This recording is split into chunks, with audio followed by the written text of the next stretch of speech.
এই হচ্ছে আমরা এখন পরেশনাথ মন্দির থেকে নেমে যাচ্ছি। নেমে সামনেই একটা মা কালীর মন্দির রয়েছে, সেটাই দেখতে যাব।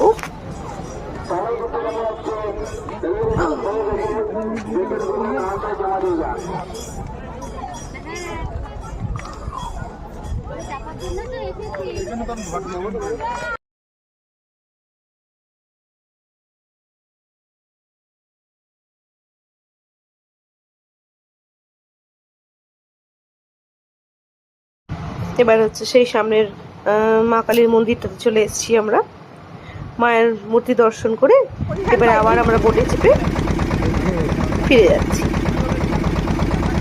মিষ্টি খেতে হবে, নেবে আমাকে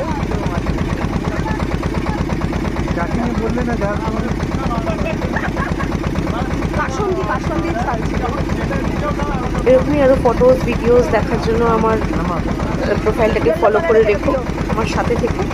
দেখা হবে আবার কোনো একটা নতুন ভিডিওতে। এর জন্য বাই।